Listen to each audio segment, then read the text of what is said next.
Dewa Perang Ye-Shikai. Bab 936. Jadi, keamanan publik Tiongkok masih lebih baik. Ye-Shikai berkata sambil tersenyum, mengambil sepotong daging panggang untuk Tang Yun. Mereka belum lama berada di Amerika Selatan, tetapi ini juga bagus. Jika mereka tinggal terlalu lama, mereka pasti akan membuat Su Qingyu tidak senang saat mereka kembali. Biarkan aku menyajikan supnya. Rasanya lezat. Ye-Shikai berdiri, mengambil sendok dan ingin menyajikan sup. Tidak perlu. Ah. Tang Yun menggelengkan kepalanya dan mengulurkan tangannya untuk menghentikan Ye-Shikai. Tanpa diduga, lengan mereka saling bersentuhan dan sup panas itu tanpa sengaja tumpah ke tangan Tang Yun, membuatnya melepuh dan menjerit. Maaf, kamu tidak terbakar, kan? Coba aku lihat. Ye-Shikai segera meletakkan mangkuk sup dan meraih telapak tangan Tang Yun. Saat tangan mereka bersentuhan, Tang Yun menarik tangannya seolah-olah tersengat listrik. Ye-Shikai merasakan sesuatu yang kasar, seolah-olah ada sesuatu yang kasar di tangan Tang Yun, seperti kapalan. Maafkan aku terlalu bersemangat. Ye-Shikai berkata dengan canggung dan menyerahkan handuk basah itu. Tidak apa-apa, cukup bersihkan dengan sup. Tang Yun mengambil handuk dan menyeka telapak tangannya. Ye-Shikai mengamati lebih dekat dan menemukan bahwa tampaknya ada kapalan tebal di tangan kanan Tang Yun. Dia tidak tahu apa itu, tetapi rasanya agak kasar. Dia pikir wanita cantik seperti Tang Yun seharusnya memiliki sepasang tangan giok, tetapi dia tidak menyangka akan ada cacat. Oh, kalau begitu aku akan menyajikan semangkuk lagi untukmu. Untuk meredakan rasa malu, Ye-Shikai harus menyajikan semangkuk lagi untukmu. Setelah makan, meskipun Tang Yun berulang kali mengatakan tidak masalah apapun yang terjadi hari ini dan menerima permintaan maaf Ye-Shikai, sebagai kompensasinya, Ye-Shikai masih berjanji bahwa selama Tang Yun membutuhkan bantuan di masa depan, Ye-Shikai pasti akan membantunya dan tidak akan pernah menghindar. Amerika Selatan, Hades Base. Apakah kamu sudah menghibur wanita kecilmu? Jiqian berkata dengan dingin, sambil mengenakan jas putih. Apa maksudmu dengan wanita kecil? Bukankah aku sudah bilang bahwa Tang Yun adalah temanku? Ye-Shikai melangkah maju dan memeluk Jiqian. Kau adalah wanita kecilku. Dasar bodoh. Siapa wanita kecilmu? Wajah cantik Jiqian memerah. Dialah yang tidak bisa mendengarkan lelucon kotor. Sedikit saja romansa bisa membuatnya mabuk dan bersemangat. Jadi, wanita seperti Jiqian hanya butuh sedikit kebahagiaan untuk merasa puas, seperti pelukan Ye-Shikai sekarang. Tentu saja itu kamu. Keduanya saling memandang, dan Ye-Shikai mengulurkan tangan dan membelai tangan giok Jiqian. Tangan itu memang halus dan lembut, seperti tangan seorang gadis berusia 16 tahun. Salah satu manfaat besar dari latihan ini adalah menunda penuaan, yang merupakan impian yang menjadi kenyataan bagi wanita yang mencintai kecantikan. Bagaimanapun, semua orang ingin tetap muda selamanya. Baiklah, berhenti main-main. Ngomong-ngomong, apakah ada petunjuk tentang cambuk panjang dan jubah hitam itu? Ye-Shikai bertanya dengan rasa ingin tahu. Itu hanya cambuk biasa dan jubah hitam. Jiqian mengeluarkan dua benda itu. Memang, tidak ada yang berbeda dari benda-benda itu, dan sama sekali tidak beracun. Mengapa begitu basah? Ye-Shikai mengulurkan tangan dan menyentuh jubah hitam itu, seolah-olah jubah itu basah kuyup. Tentu saja, kamu menggunakan elemen air untuk membekukan jubah hitam itu. Sekarang esnya sudah mencair, berubah menjadi air. Jubah hitam itu menyerap air. Aku berencana untuk mengeringkannya. Jiqian mengambil jubah hitam itu, dan Ye-Shikai tiba-tiba merasakan cahaya terang menyilaukan matanya. Apa ini? Ye-Shikai penasaran, jadi dia mengambil jubah hitam itu dan mengikuti titik-titik cahaya untuk menemukan sumber cahaya. Ada sedikit bubuk di bagian bawah jubah hitam itu, dan pantulan bubuk itulah yang menarik perhatiannya. Ye-Shikai melihat lebih dekat dan melihat bubuk itu memancarkan cahaya yang berkilauan. Bubuk ini, bukankah itu bubuk emas? Bubuk emas, cahaya yang bersinar, sebuah pikiran tiba-tiba muncul di benak Ye-Shikai, dan ekspresinya berubah. Beberapa hal hanya butuh sedetik untuk mendapatkan jawaban. Ada apa denganmu? Apa kau sudah memikirkan sesuatu? Jiqian menoleh dan tampak mengerti sesuatu. Ekspresi Ye-Shikai bercampur antara keterkejutan dan kesungguhan. Ya, aku ingat sesuatu, tapi aku perlu memeriksanya dulu. Ye-Shikai tampak sedikit lelah dan langsung pergi tidur. Jiqian pernah berkata bahwa Ye-Shikai tidak pernah waspada terhadap orang-orang di sekitarnya. Jika hal semacam itu benar-benar terjadi, misalnya pengkhianatan, itu akan menjadi malapetaka. Hari berikutnya, aku sudah siap. Ayo kita ke bandara sekarang. Di villa pribadi Ye Shikai, Tang Yun sudah bersiap. Dia tidak membawa banyak barang bawaan, hanya sebuah koper. Sesuai kesepakatan, Ye Shikai akan datang ke villa untuk menjemputnya pukul 3 sore, dan keduanya akan kembali ke Yanjing bersama-sama. Tunggu sebentar, Tang Yun, ada sesuatu yang ingin kukatakan padamu. Ye Shikai melambaikan tangannya, memberi isyarat kepada Tang Yun untuk duduk terlebih dahulu. Haha, kalau ada yang mau kamu omongin, bilang aja cepat, kalau enggak. Kamu bisa telat naik pesawat. Lalu lintas di sini nggak lancar. Kata Tang Yun bercanda. Boleh aku lihat tanganmu? Mata Ye Shikai terfokus dan dia berkata dengan serius. Ah, apa yang kau katakan?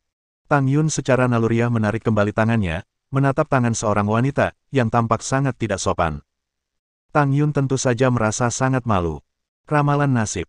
Ye Shikai tiba-tiba berkata sambil tersenyum. Ha, kamu juga percaya itu? Jiqian tampak sangat terkejut, dan rasa malu yang baru saja dirasakannya menghilang dalam sekejap.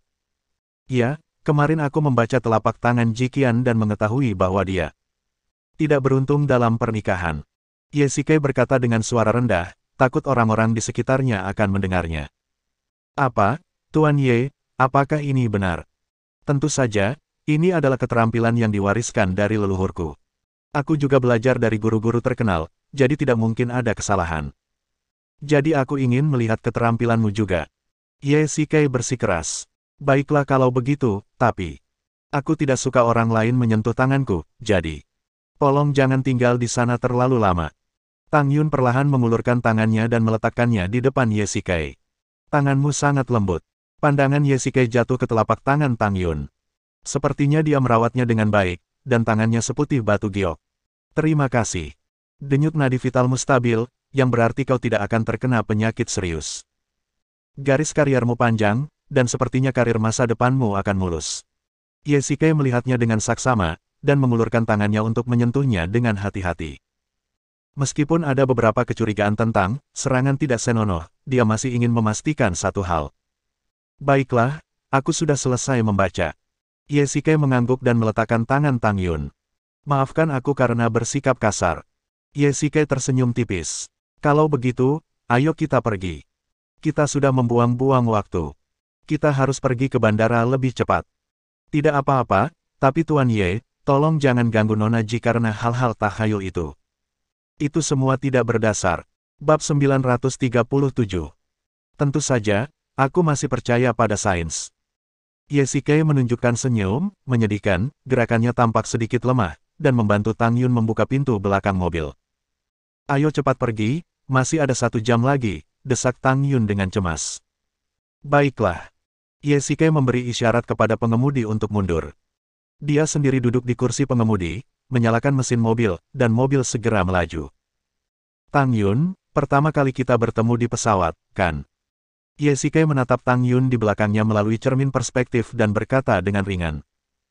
Ya, waktu itu, Tuan Ye kembali ke Yanjing, dan dia tampak merasa sedikit tidak enak badan.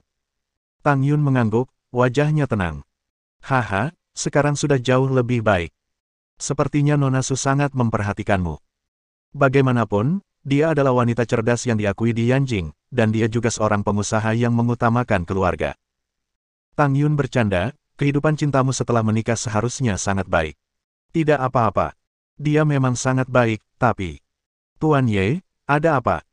Sebelum Tang Yun sempat bereaksi, Ye Shikai tiba-tiba memutar setir dan membelokkan mobil ke gang. Tuan Ye, ada apa? Kenapa Anda pergi ke arah ini? Ekspresi Tang Yun tiba-tiba berubah. Gang ini sangat terpencil dan merupakan jalan satu arah. Tidak ada seorang pun di sekitar. Ada yang ingin kutanyakan padamu. Ye Shikai mengemudikan mobilnya perlahan dan berkata dengan suara dingin. Kalau begitu, katakan padaku. Pembunuh kemarin seharusnya kamu. Kau, apa yang kau katakan? Bagaimana mungkin aku menjadi pembunuh? Tang Yun tercengang mendengar kata-kata Ye Shikai. Dia melambaikan tangannya dan langsung menyangkalnya. Jalan ini sangat panjang, kamu bisa mendengarkan alasanku perlahan-lahan. Ye Shikai tidak menoleh ke belakang, matanya tertuju pada jalan di depannya. Ingatkan kamu tadi malam ketika aku sedang menyajikan sup untukmu, aku tidak sengaja membuat tanganmu melepuh. Ye Shikai berkata dengan tenang, saat itu, aku tidak sengaja menemukan bahwa ada luka seperti bisul di tanganmu. Aku tidak memperhatikannya saat itu, tetapi kemudian kupikir luka itu, jika tebakanku benar, pasti radang dingin.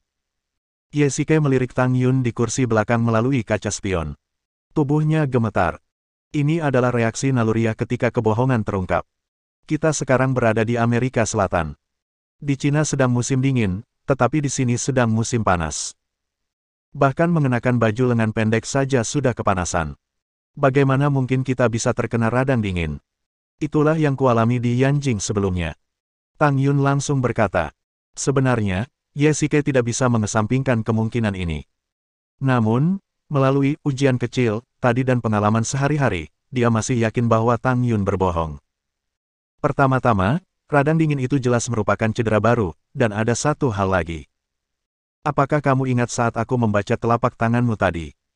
Begitu Ye Shikei selesai berbicara, hati Tang Yun bergetar hebat, dan dia sepertinya menyadari sesuatu. Tanganmu sehalus batu giok, tanpa cacat apapun. Jika tanganmu terkena radang dingin di Yanjing, mengapa kebetulan sekali kau menggunakan riasan untuk menutupi luka itu setelah aku diserang seorang pembunuh kemarin? Apakah semuanya kebetulan? Tentu saja tidak. Seperti kata pepatah, menutupi berarti mengakui fakta. Tang Yun jelas menyadari hal ini ketika dia menyajikan sup kemarin, jadi dia menggunakan kosmetik untuk menutupi radang dinginnya. Kamu belum pernah ke tempat seperti gudang es selama beberapa hari di Amerika Selatan, jadi tidak mungkin kamu terkena radang dingin. Jadi, satu-satunya kemungkinan adalah radang dingin di buku-buku jarimu disebabkan oleh elemen airku. Ye Shikei benar sekali. Seperti yang diduga, ekspresi Tang Yun telah mengkhianatinya. Saat itu, dia menggunakan elemen air dengan putus asa, dan es pun mengembun di sepanjang cambuk pembunuh itu, dari ujung cambuk hingga gagangnya. Saat itulah es membekukan tangan pembunuh itu, dan bagian yang paling banyak bersentuhan dengan gagang cambuk adalah buku-buku jarinya. Ini sebenarnya tidak seperti itu. Tang Yun tampaknya ingin membantah, tetapi Ye Shikei memiliki lebih dari satu bukti di tangannya. Lihatlah ini. Ye Shikei mengeluarkan selembar kertas merah besar dan keras dari laci dan melemparkannya ke belakangnya. Ini undangan. Dari mana kamu mendapatkannya? Tang Yun membukanya. Ternyata itu adalah undangan pernikahan pasangan pengantin baru kemarin. Kata-kata di atasnya ditulis dengan bubuk emas, ingat. Ye Shikei berkata dengan tenang, kamu benar, temanmu memang kaya, ini bubuk emas asli. Apa maksudmu? Kemarin saya juga menemukan bubuk emas yang sama pada jubah hitam si pembunuh. Apa katamu? Wajah Tang Yun bergetar, dan jejak kengganan melintas di matanya. Kalau tidak salah, kamu tidak sengaja memakainya di jubah hitammu saat pernikahan, kan? Ye Shikei perlahan menghentikan mobilnya. Tang Yun terdiam dan tetap diam. Tampaknya analisis Ye Shikei telah sepenuhnya mengungkap kebohongannya. Kalau dipikir-pikir, aku selalu menganggapmu sangat misterius. Ye Shikei menghubungkan semua ingatannya tentang Tang Yun. Ketika jembatan Huatong runtuh, Ye Shikei menemukan selama penyelidikannya bahwa Tang Yun sebenarnya bekerja di gedung itu. Saat itu, Ye Shikei bertanya-tanya mengapa dia ada di sana. Sekarang setelah dipikir-pikir, semuanya masuk akal. Jika tebakan Ye Shikei benar, Tang Yun mungkin juga memiliki hubungan dengan Mothman, atau bahkan menjadi salah satu dalang. Lagi pula, tidak mungkin sosok sekuat itu hanya seorang antek. Itu benar-benar tersembunyi terlalu dalam. Tidak heran Ye Shikei terkejut dan tertekan ketika dia mengetahui semuanya kemarin. Dia selalu menganggap Tang Yun sebagai teman baik, tetapi dia tidak menyangka bahwa teman baik ini sebenarnya adalah pembunuh yang ditanam di sampingnya. Bagaimana perasaan ini bisa menjadi baik? Kemudian, dia sengaja menyembunyikan kekuatan batinnya di toko perhiasan si Cheng Yu. Mungkin dia mengira Ye Shikei akan mempertaruhkan nyawanya untuk menyelamatkannya. Selain itu, beberapa pria bersenjata tidak akan pernah bisa menjadi lawannya. Tang Yun, kau membuatku merasa sangat kecewa. Ye Shikei perlahan menghentikan mobilnya.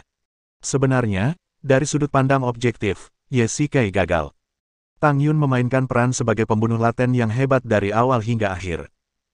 Ye Shikei lah yang terlalu mudah tertipu dan bahkan seorang pembunuh pun mempermainkan persahabatannya. Sekarang, kau seharusnya berencana untuk membunuhku. Ye Shikei berkata dengan ringan, seharusnya ada belati yang tersembunyi di lengan kananmu. Kau tahu, sebenarnya, saat kita pertama kali bertemu, aku sama sekali tidak mengintaimu dengan maksud membunuhmu. Tang Yun tiba-tiba berkata, lalu menghela napas panjang, seolah merasa lega. Kalau dipikir-pikir, kita memang ditakdirkan untuk bertemu. Ye Shikai tersenyum pahit. Ketika aku menerima perintah untuk menyingkirkanmu, aku benar-benar tidak ingin melakukannya. Tang Yun menggelengkan kepalanya. Aku tahu, sungguh ironis bagi seorang pembunuh untuk mengatakan hal-hal seperti itu. Pada titik ini, kurasa bahkan seorang anak berusia 3 tahun tidak akan mempercayaiku. Bab 938. Melihat senyum pahit Tang Yun, hati Ye Shikai terasa sakit. Yang paling tidak bisa ia tahan adalah seseorang yang mengkhianatinya. Atasan manapun akan membunuh pengkhianat tanpa ampun demi mempertahankan otoritasnya. Jika tidak, suatu hari nanti, akan ada Tang Yun kedua, ketiga, dan masih banyak lagi. Kegagalan tidaklah menakutkan, tetapi jika Anda kehilangan rasa hormat orang lain, Anda akan bergantung pada belas kasihan orang lain. Dari sudut pandang Tang Yun, menjadi pembunuh adalah masalah yang rumit. Begitu Anda terlibat, bagaimana Anda bisa pergi begitu saja? Terkadang, Anda tidak punya pilihan. Faktanya, setiap orang di masyarakat akan memiliki perasaan ini. Tang Yun mungkin tidak ingin menjadi pembunuh. Setidaknya, dia mungkin tidak ingin membunuh Ye Shikai, tetapi karena beberapa alasan, dia tidak bisa menolak. Tuan Ye, saya tidak meminta maaf. Anda adalah Hades, dewa dunia bawah, dan saya adalah seorang pembunuh. Anda tidak punya alasan untuk mempercayai saya. Tang Yun mengangguk dan berkata, silakan. Pembunuhnya harus dihukum jika gagal. Tang Yun mengeluarkan belati dari lengan bajunya dan menaruhnya di tempatnya. Banyak penjaga rahasia segera bergegas keluar dari luar mobil. Mereka semua disergap terlebih dahulu. Ketika mereka melihat Tang Yun mengeluarkan belati, mereka mengira dia akan menyerang Ye Shikai. Semuanya mundur. Ye Shikai berteriak, dan semua penjaga rahasia segera berhenti. Aku hanya ingin tahu satu hal, apakah kau yang memasang mekanisme senjata dan menyerang King Yu di hari pernikahanku? Ye Shikai menoleh, matanya berwibawa dan wajahnya serius. Dia serius. Dalam sebuah pesta pernikahan dengan keamanan ketat, hanya sedikit orang yang bisa melakukan ini. Sebagai seorang teman, Tang Yun memiliki kemungkinan ini. Baiklah, aku berhasil. Aku menyakitinya. Kau bisa membunuhku sekarang untuk melampiaskan amarahmu. Tang Yun mengangkat tangannya sedikit. Ye Shikai hanya membutuhkan semburan kekuatan internal untuk melukai Tang Yun dengan serius. Tang Yun memejamkan matanya sedikit. Dia sangat mengenal Ye Shikai. Su Qingyu adalah titik lemahnya. Tembakan itu hampir merenggut nyawa Su Qingyu. Bahkan jika Ye Shikai terekspos sekarang, dia mungkin bisa mencabik-cabiknya. 1 detik, 2 detik, 3 detik. Tidak ada gerakan, yang mengejutkan Tang Yun. Mengapa dia tidak mengambil tindakan apapun? Apa yang dia tunggu? Katakan padaku siapa dalang di balik semua ini, Tang Yun. Jika kau merasa berutang padaku, maka bantulah aku, bagaimana? Ye Shikai tidak melakukan apa yang dibayangkannya, tetapi mengambil sebatang rokok dari laci di depannya, menyalakannya, dan mulai merokok. Jika aku bilang aku tidak tahu, apa kau akan percaya? Tang Yun tersenyum getir. Aku belum pernah melihat orang memerintah orang lain. Yang kuterima selalu pemberitahuan misi singkat. Aku tahu kau tidak akan percaya padaku sekarang. Tidak ada yang bisa menggantikanmu kecuali nyawaku. Jika aku mati, kau akan merasa lebih baik. Lalu kau bisa mengambil nyawaku. Tang Yun memejamkan matanya lagi, siap untuk mati. Kali ini, kau harus memesan satu pesanan lagi.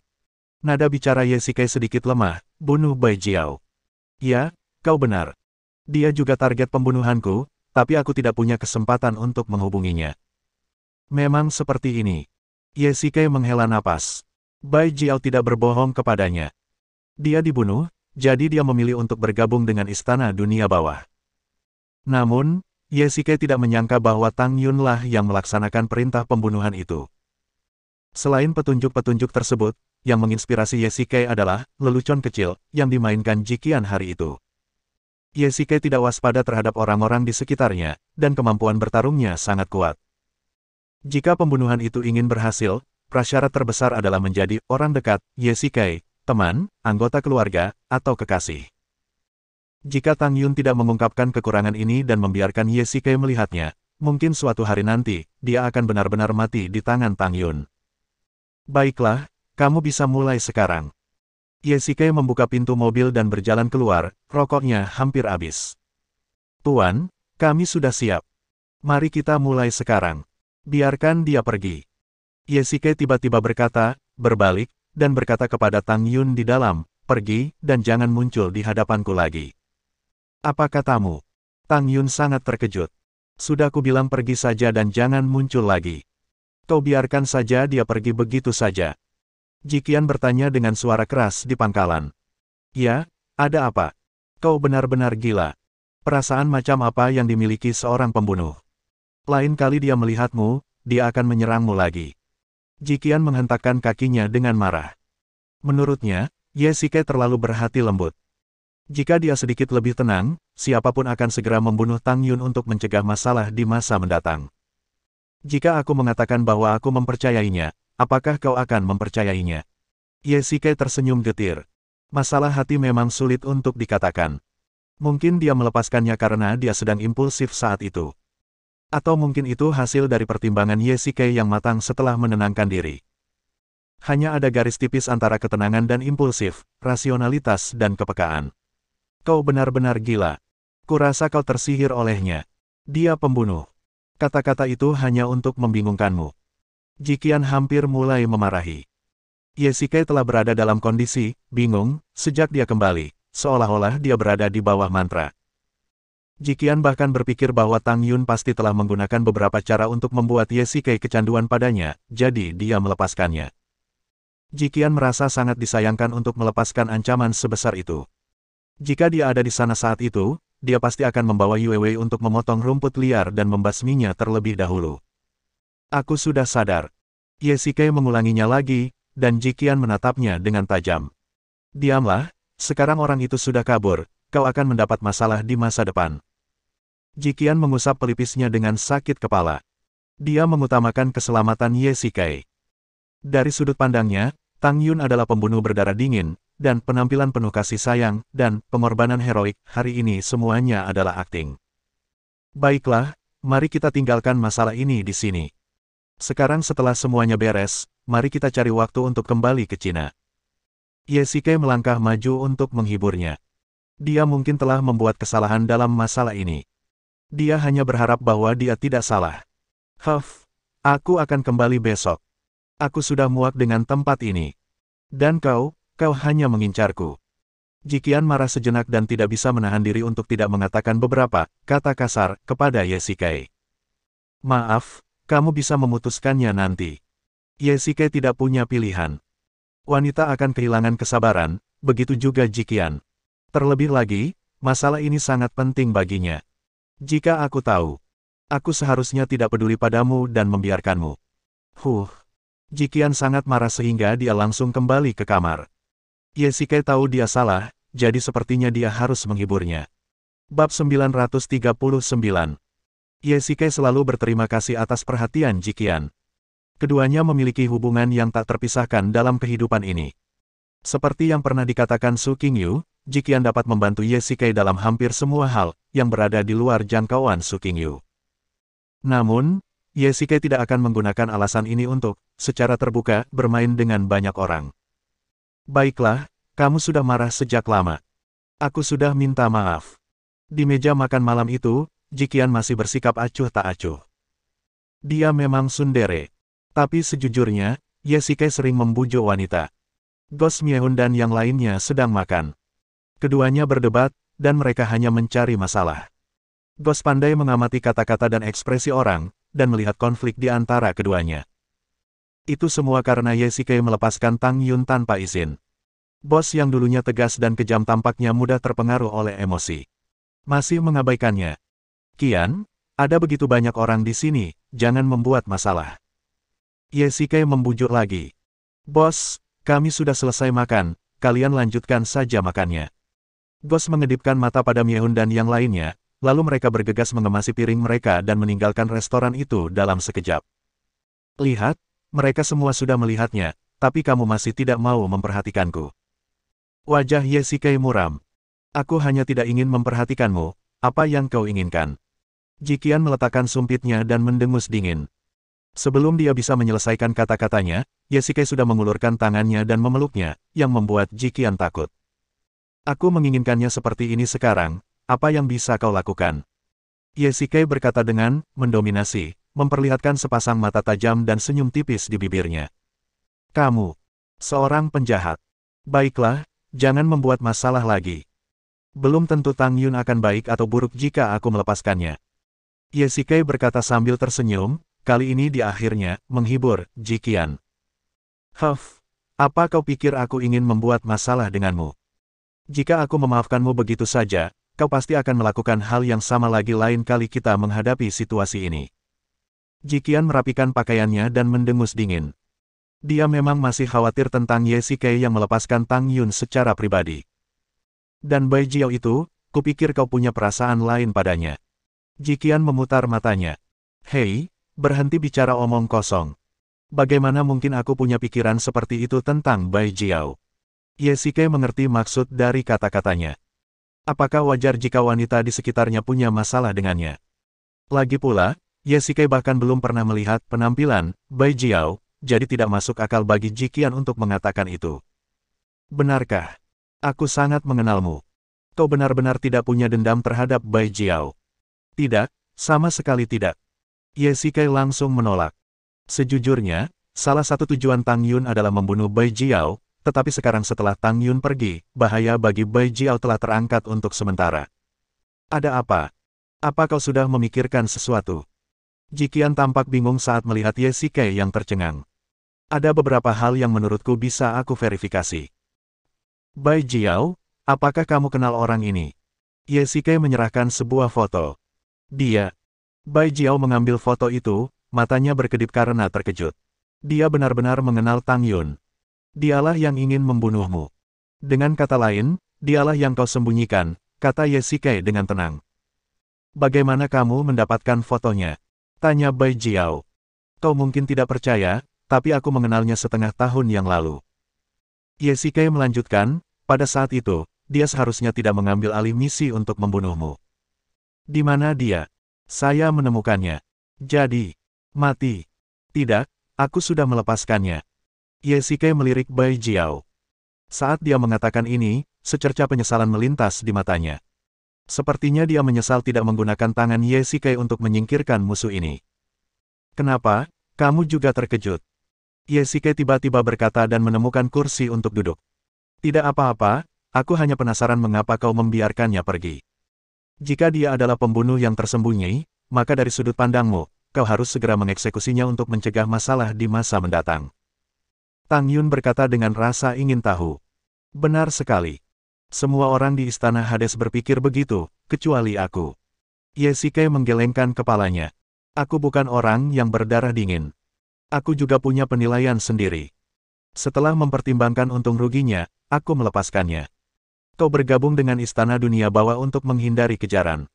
Sekarang Tang Yun sudah pergi, kau tidak perlu tinggal. Kata-kata Ye Shikai berarti bahwa ia akan memerintahkan Bai Jiao untuk pergi. Keberadaan Bai Jiao mungkin merupakan bahaya potensial bagi Istana Dunia Bawah. Sejujurnya, Ye Shikai masih berharap Bai Jiao akan tetap tinggal. Seni bela diri Bai Jiao bahkan dapat mengancam keselamatan Ye Shikai. Paling tidak, ia setara dengan Jiqian. Jika ia bisa mendapatkan bantuannya, Istana Dunia Bawah akan memiliki pembantu lain. Selain itu, Ye Shikai merasa bahwa Bai Jiao tidak akan menyakitinya. Jika ia telah menculik Luo Shiki dan menyakiti Ye Shikai sebelumnya karena ia telah menerima perintah, maka sekarang setelah ia diburu dan perintah dicabut, ia tidak punya motif untuk menyakiti Ye Shikai. Sebaliknya, jika Ye Shikai sekarang dapat dengan tulus melupakan masa lalu, mungkin ia akan dapat memengaruhi Bai Jiao. Tentu saja, jika Jiqian ada di sini, dia mungkin akan memarahi Ye Shikai lagi. Dia baru saja melepaskan Tang Yun, dan sekarang dia ingin menunjukkan belas kasihan padanya. Tidak, aku belum bisa pergi.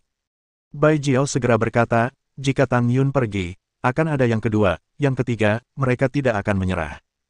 Itu bukan urusanku. Ye Shikai berdiri dan meluruskan kerah bajunya. Aku tidak akan membiarkan seluruh Istana Dunia Bawah menanggung akibatnya untukmu sendirian.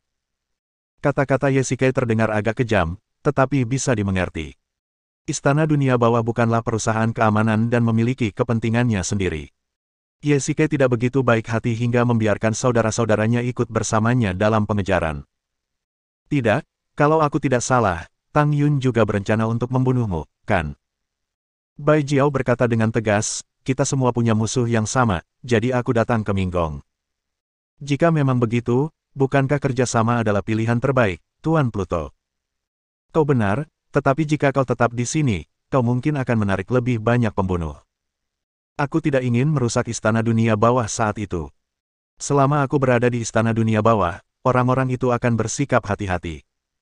Sebaliknya, jika mereka ingin mencelakai Istana Dunia Bawah, aku juga akan membantu mereka. Setelah mempertimbangkan untung ruginya, mereka pasti dalam dilema. Bukankah ini situasi terbaik? Bai Jiao melanjutkan. Di ruang rahasia sebelah. Nona Dewi Bulan, bukankah ide yang buruk bagi kita untuk mengawasi seperti ini? Selena menatap Ye-Shikai dan Bai Jiao di monitor, lalu menatap Jiqian yang sedang mengawasi dengan saksama, raut wajah khawatir muncul di wajahnya. Bab 940. Menguping adalah cara untuk menyerang musuh. Tidak ada yang suka diuping. Jika Ye-Shikai tahu bahwa Jiqian melakukan ini, bahkan jika dia tidak mengatakannya, dia pasti akan memiliki pikiran lain dalam benaknya. Selena, ini perintahku, kau hanya perlu menjalankannya. Jiqian tentu saja tidak ingin menggunakan cara ini, tetapi dia juga menemukan kejanggalan Ye-Shikai. Membiarkan Tang Yun pergi sudah membuatnya merasa sangat tidak puas. Jika Ye-Shikai tertipu oleh kata-kata manis Bai Jiao lagi, maka dia akan kehilangan penilaian dasarnya. Jiqian pasti tahu setiap gerakannya. Baik, Tuan. Selena tidak punya pilihan lain selain setuju. Orang ini, aku ingin melihat apa yang sedang kau lakukan. Jiqian memasang alat penyadap di bagian dalam pakaian Ye-Shikai. Bagi seseorang yang tidur di sebelahnya, hal ini terlalu mudah dilakukan. Sebenarnya, tujuan awal pemasangan ini adalah agar Ye-Shikai dapat segera bereaksi saat ia dalam bahaya. Terakhir kali Dong Fanglian dan kali ini Tang Yun, mereka berdua mendekati Ye-Shikai terlebih dahulu, mengintai dengan tenang, perlahan mendekati Ye-Shikai, lalu menunggu kesempatan untuk melancarkan serangan diam-diam. Metode ini selalu berhasil untuk Ye-Shikai. Untungnya, Dong Fanglian tidak punya niat membunuh saat itu, jika tidak, termasuk 30 atau 40 master yang dibawanya, Ye-Shikai pasti sudah mati atau terluka parah di dasar tebing. Di dalam ruang rapat, kau boleh tinggal di sini, tetapi kau harus mengikuti rencanaku. Selain itu, jika kau menunjukkan sedikit saja niat memberontak, aku akan membunuhmu tanpa ampun dan tidak akan menunjukkan keringanan hukuman. Ye-Shikai menggunakan nada ultimatum untuk memperingatkan Bai Jiao. Sejujurnya, dia tidak suka dikendalikan oleh seorang wanita, terutama wanita yang berbahaya. Tentu saja, aku sekarang adalah anggota Istana Dunia Bawah, jadi aku secara alami akan mematuhi perintah Tuan Hadesmu. Bai Jiao berubah menjadi pelayan setia dalam sedetik, dan sikap ini membuat Ye-Shikai sedikit tak tertahankan. Baiklah, berhentilah berpura-pura, ini benar-benar membosankan. Ye-Shikai melambaikan tangannya dengan tidak sabar, memberi isyarat kepada Bai Jiao untuk pergi. Baiklah, saya permisi dulu, Tuan Pluto. Setelah Bai Jiao pergi, Ye-Shikai berbalik dan tampak tenggelam dalam pikirannya. Ledakan. Tiba-tiba, terdengar suara keras di pintu.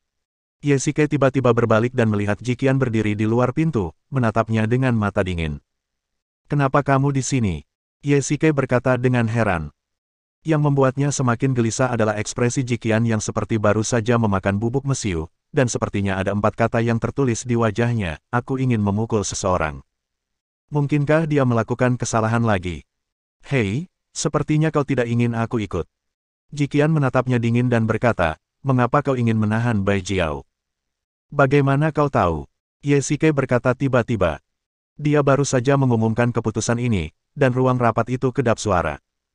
Jika Jiqian menguping di luar tadi, dia seharusnya tidak bisa mendengarnya. Kamu tidak perlu tahu. Jawab aku, kenapa kamu menahannya? Tentu saja aku punya alasan untuk mempertahankannya. Mengapa kau begitu peduli tentang ini? Ye-Shikai memiliki wajah yang gelap, seolah-olah dia adalah Pluto. Mengapa dia merasa seperti boneka? Jiqian mengendalikan segalanya. Ye-Shikai secara alami tidak peduli tentang ini. Dia tidak menginginkan kekuasaan. Kekuatan dan status Pluto hanyalah awan. Apakah kamu memata-mataiku? Ye-Shikai mendongak dan melihat kamera di atas, dan dia langsung mengerti. Aku hanya tidak ingin kau melakukan kesalahan. Identitas wanita Bai Jiao itu belum diselidiki dengan jelas, dan kau membuat keputusan yang tergesa-gesa. Mengapa kau tidak meminta pendapatku? Nada bicara Jiqian sangat kuat. Dia seperti ibu yang khawatir sekarang. Kau sama sekali tidak ingin mempertahankannya. Ye Shikai juga sedikit tidak senang. Jiqian diam-diam mengakui fakta bahwa dia mengawasinya. Ini menyentuh prinsip Ye Shikai. Bahkan jika itu adalah seseorang yang dekat dengannya, dia tidak ingin diperlakukan seperti ini. Ini adalah masalah kepercayaan. Biasanya kamu tidak perlu khawatir tentang urusan istana dunia bawah. Akulah yang menanganinya. Ada beberapa hal yang tidak kamu mengerti. Awalnya aku berencana untuk mengusir Bai Jiao segera setelah menangani urusan Tang Yun. Jiqian mengungkapkan rencananya. Ini sama sekali bukan sesuatu yang dia diskusikan dengan Ye Shikai. Dia telah merencanakan semuanya dari awal hingga akhir. Ye Shikai tidak berbicara lama. Setelah setengah menit, dia akhirnya berbicara. Kalau begitu, kau bisa menjadi Hades. Entah mengapa, tetapi setelah Ye Shikai melepaskan Tang Yun hari itu, Jiqian tampak menjadi orang yang berbeda. Dia selalu mengendalikan segalanya. Meskipun Ye Shikai tidak keberatan, dilihat dari situasi saat ini, tren ini tampaknya semakin memburuk, bahkan sampai pada titik pengawasan dan penyadapan. Itu hanya tentang mengendalikan setiap gerakan Ye Shikai. Mungkinkah ini wajah aslinya? Kalau dipikir-pikir lagi, Ye Shikai dan Jiqian sudah saling kenal sejak lama. Dulu, saat Jiqian belum menjadi Dewi Bulan, keduanya pernah bertemu di kaki Gunung Suci. Kemudian, Ye Shikai bahkan menyelamatkannya. Setelah itu, keduanya pun jatuh cinta. Awalnya, Jiqian masih gadis kecil, tetapi terkadang dia berani bertindak gegabah. Namun, kemudian, setelah Ye Shikai secara bertahap berhenti mengelola istana dunia bawah, Jiqian menjadi orang yang paling banyak memberi perintah kepada para hantu. Mungkin dia terlalu tertekan dengan kejadian baru-baru ini, sehingga emosinya sedikit lebih buruk, tetapi sedikit perbedaan saja akan membuat Ye Shikai merasakan perbedaan besar. Ledakan, ledakan, ledakan. Pada saat ini, pintu kamar tidur perlahan didorong terbuka, dan orang yang masuk adalah Jiqian. Ye Shikai tidak memiliki ekspresi apapun, tetapi berbalik tanpa suara dan menghadapinya dengan punggungnya. Suasana yang mematikan. Apakah kamu marah? Setelah beberapa menit, Jiqian akhirnya berbicara. Tidak, aku hanya tidak bisa beradaptasi dengannya. Ye Shikai berkata dengan ringan, aku tidak bisa beradaptasi denganmu sekarang. Maaf, seharusnya aku tidak mengatakan itu tadi. Ye Shikai mengambil inisiatif untuk meminta maaf. Memang, kata-kata terakhir yang diucapkan dengan marah. Kamu sudah berada di Yanjing selama setengah tahun, dan kamu tidak lagi mengerti banyak hal di luar sana. Aku melakukan ini demi istana dunia bawah. Jiqian juga memahami perasaan Ye Shikai. Kau juga bisa menyalahkanku. Ye Shikai berbalik dan menatap Jiqian. Kau sudah hidup di ujung tanduk, ditakdirkan menjadi orang yang tidak bisa bersikap acuh tak acuh selama sisa hidupmu. Kau sebenarnya ingin menjalani kehidupan biasa, tetapi pada akhirnya kau tidak melakukan apapun. Kau dan hantu itu telah menjalankan istana Hades selama bertahun-tahun. Kau telah bekerja keras. Demi kamu, aku bisa memberikan segalanya. Lagi pula, istana dunia bawah juga merupakan kerja kerasmu, bukan? Jiqian berbaring dengan lembut. Melihat bahwa Ye Shikai telah mengetahuinya, dia tidak begitu tertekan lagi. Ngomong-ngomong, kamu bilang kamu menyelidiki Bai Jiao, apakah kamu mendapatkan informasi? Kembali ke pokok permasalahan, Ye Shikai bertanya dengan rasa ingin tahu. Dia tampaknya tidak tahu apapun tentang Bai Jiao kecuali bahwa dia adalah seorang ahli bela diri yang hebat. Bersambung.